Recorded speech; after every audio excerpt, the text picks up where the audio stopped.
un compleanno speciale. Io non so perché, ma quando era ancora piccirilla, mi dicevano sempre che i mascoli pigliano rubate.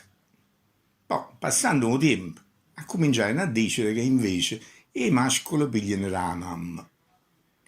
E mo si sono imbriacata l'acqua e non sapesse proprio di che potesse dire. Però, che le parole, i prima, quelle che dicevano tante volte, si sono inchiuvate dentro il cervello mio. E quando padre mi morette, che non teneva ancora 55 anni e io ne tenevo solo 10, a cominciare a mi fare un pensiero. Se io assomiglio a papà, allora, eh, allora potrei già morire prima di arrivare a 55 anni. Passando il tempo non ci pensai più di tanto. Però quando facevo 50 anni, mi tornai lentamente con tutta la forza sua. Pure perché qua la salute e cose non gli erano tanto buone e non mi faceva piacere. E allora cominciai a pensare, ma vuoi vedere che...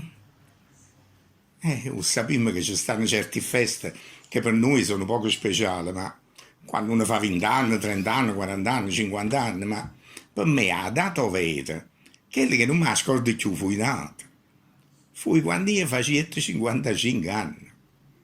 E no, non fui proprio di un compleanno come nato, ma proprio nata cosa.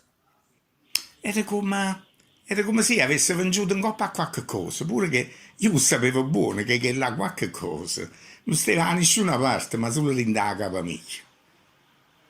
Eppure, quello fu un compleanno speciale, come a tutti quelli che sono venuti troppo. E voi sapete perché? Perché pure se non stanno in cielo né in terra, a me mi pare che quando uno ciusce coppa tanta cannella, c'è sta sempre qualcuno che non ha avuto la sorta mia e mi sta regalando qualche cosa che essa non ha potuto avere.